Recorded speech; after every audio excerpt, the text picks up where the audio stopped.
Okay mga kababayan, Chris Ulo po at welcome back po rito sa ating YouTube channel. Hawak ha, hawak. Hawak ho sa mga kinauupuan ninyo. Ha?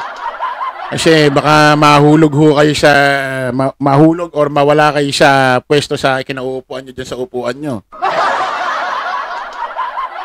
Matindi ho itong papainggan panonoorin ho nating video. Na kung saan talagang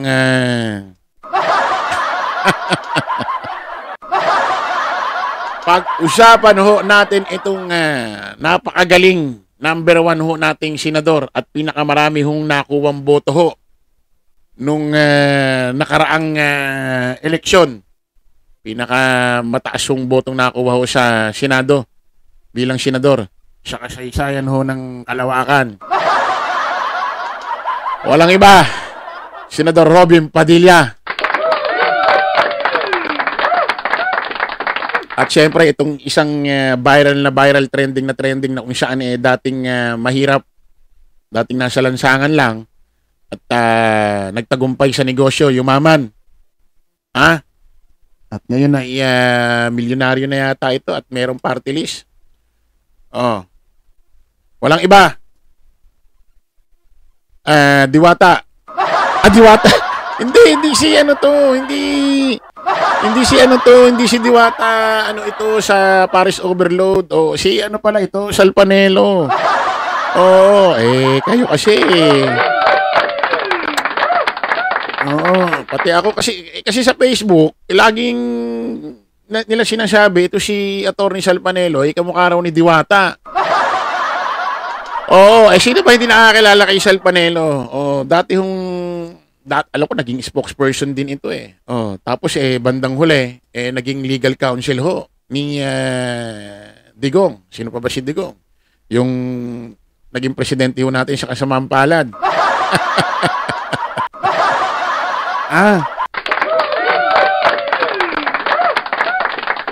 Nako, matindi pala ang plano talaga sa 2028 mga kababayan. Kasi alam naman natin, itong si VP Inday Sara Duterte, meron hong gaganapin na impeachment trial. Meron ho siyang case, kaso na nakabinbin, floating ho dyan sa Senado.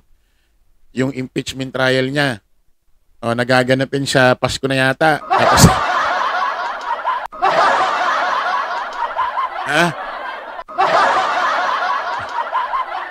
sa July 30 daw.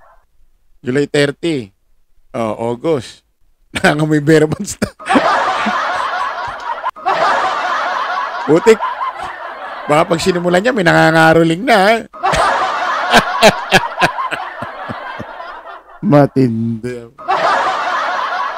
March, April, May, June, July 30. 4 na buwan. Nalok. Sabi ko nga ba't di ka talaga yung December para masaya?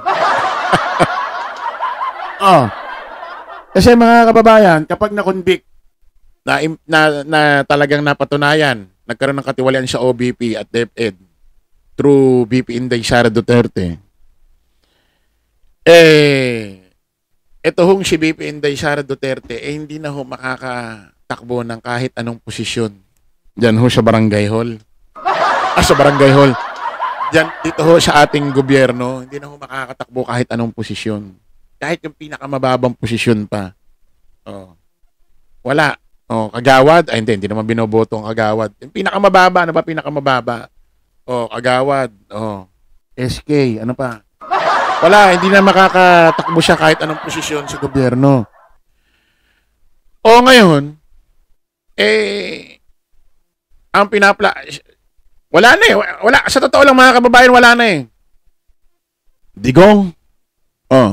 Pwede pa raw tumakbo si Digong kasi parang kay Trump. Ang hindi kasi pwede, halimbawa, presidente ako. Halimbawa, presidente ako ng 2022. Tapos tatakbo ko ng 2028, iduduktong ko yung termino ko. Hindi pwede yun. Pero, sa konstitusyon yata, hindi ako sigurado ito lang yung narinig natin. Kung halimbawa, naging presidente ako ng 2016, halimbawa, katulad nga ni Digong, 2016 to 2022, tapos nahinto, nagkaroon ng gap 2022 to 2028, iba naging presidente. Pwede raw siya tumakbo sa 2028. Paano yung kay Trump nga? Oh, kaso nga lang, kaya pa ba ng katawan ni Digong or yung pit ng kanyang pag-iisip? Hindi ko naman sinasabing wala na sa sarili ito si Digong or nababaliw na. Wala naman. Pero, fit na ba ang pag-iisip, pangangatawan para tumakbo ito si Digong? Kasi alam mo naman ito, pag may sinabi ng Lunes, Martes, hindi niya na alam eh. Kahit yung video, nagkalat niya na magpapatunay na sinabi niya ito, wala, dinidinay eh. Paano pa tatakbong presidente yan? Mamaya mag-file ng, mamaya sa 2028, mag-file ng presidential candidacy yan ng COC sa COMELEC. Pag-file niya ng Lunes, mamaya kinabukasan sabihin niya, nag-file ba ako? Tatakbo ba ako? Hindi ako tatakbo. Bakit ako nag-file?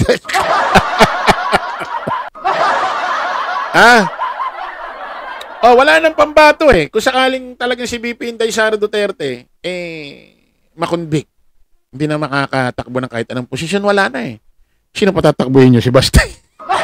Si Baste. Tapos di atay ay anyari sa Pilipinas. Sino? Si Pulong. Sino? Wala. Sabi ko nga sa inyo mga kababayan. Kaya ito si Sal Panelo, di ba sabi niya? Mayor, sabi niya. Digong, Mayor. Takbo ka ng Mayor ng 2025.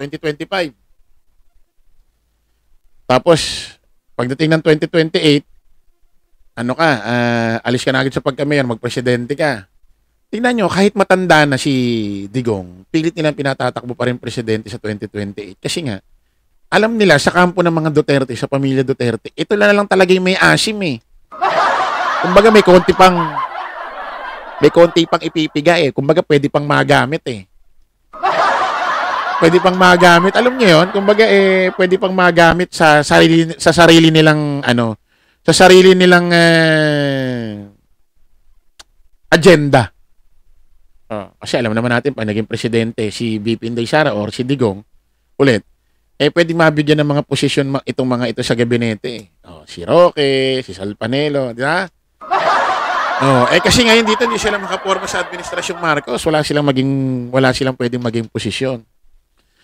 Kasi nga sabi ko, itong grupo ng mga DD shit, ito? Parang isang tulay ito ng nasira-sira na may, pwede ba natin ikumpara sa tulay ng Isabela?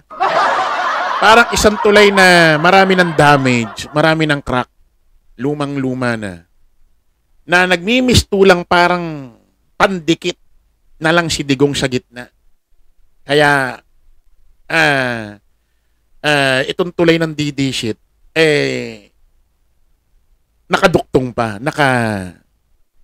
kumbaga hindi pa bumabaksak. Nagmimistulang pandikit ito para itong tulay, si Digong, para itong tulay ng DD shit, yung grupo nila, hindi naman literal na tulay. Kumbaga yung samahan nila,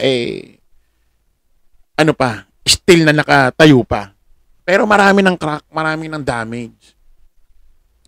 Alam naman natin mga kababayan, lahat naman ng tao mamamatay. Diba?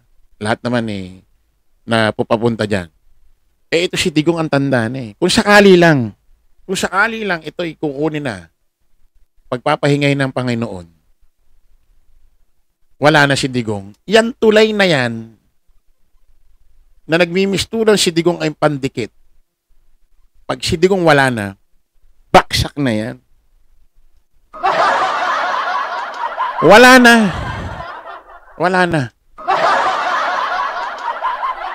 Malamang yung mga kaalyado ni Digong talo na yun sa iba-ibang kampo. Baka nga yung iba diyan, kaya lang yung mga kaalyado ni Digong pinakikisamahan tong mga anak ni Digong dahil lang alang-alang lang siya ay Digong. Sa tatay Digong nila.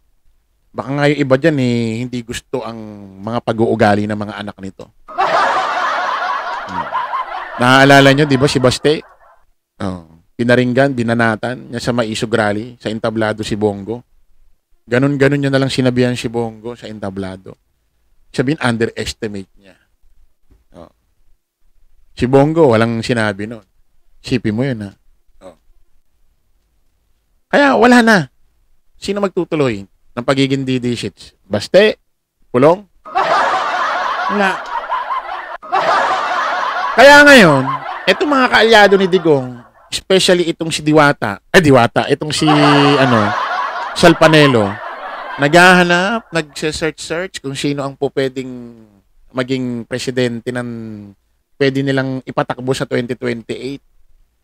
Kapag ito si BP Inday Sara Duterte, ay na-convict at hindi na pwede makatakbo ng kahit anong posisyon sa gobyerno.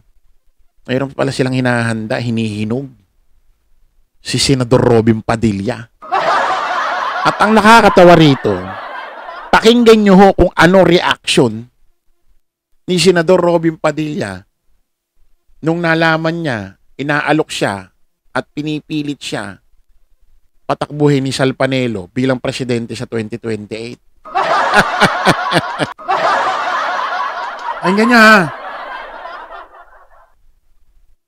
Naghahanda na ang kampo ng mga Duterte kung sakaling hindi makatatakbo si Vice President Sara Duterte sa halalan sa susunod na taon. Sa isang pahayag, sinabi ni dating Chief Presidential Legal Counsel Salvador Panelo na nag-usap na sila ni former President Rodrigo Duterte at plano nilang patakbuhin si Senator Robin Padilla bilang Pangulo sa 2028 kung madidisqualify si Vice President Sara Duterte sakaling matalo sa impeachment trial. Tiwala si Panelo na malaki ang tsansa na manalo ni Senator Padilla kung itong ipapalit nila kay BP Sara. Anya, nakausap na niya si Senator Padilla tungkol dito at speechless umano ang senador sa plano ng kanyang partido.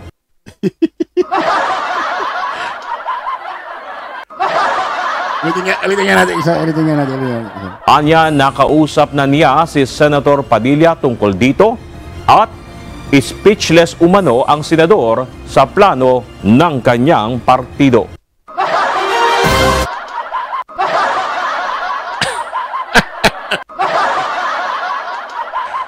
It's speechless.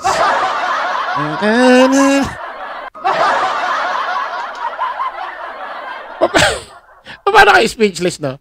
Paano kaya yung ganito? Halimbawa, ganito ang senaryo. Kinausap ni Sal Panelo si Senador Robin. Senador, Robin, pag na-convict si BP Inday Sara Duterte at di na makakatakbo ng kahit anong posisyon sa gobyerno sa 2028, ikaw ang pambato ng PDP laban para maging presidente. Ikaw patatakboy namin. Pahig ka ba? Siguro ganito reaction ni Robin, no?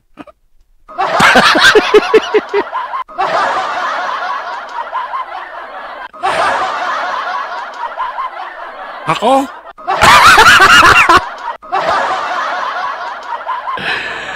Ano ba yan? Ano yan?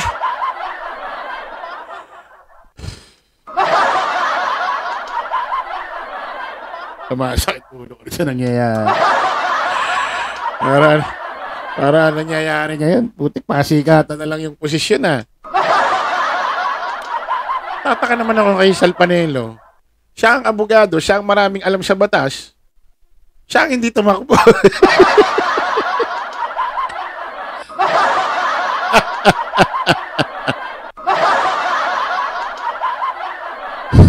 Ay, naku talaga naman.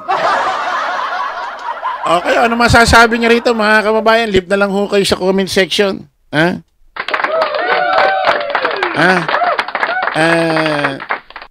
Sana makapag-type din kayo, ha? Mamaya ma-speechless lang din kayo. Okay, maraming salamat po mga kababayan, mga kanalays. Kita-kita ulit tayo sa panibagong vlog. Paalam ba sa... Natawa ako sa balitang. Antindi mo, Sal Panelo. Wala ka ng pahanap, ha?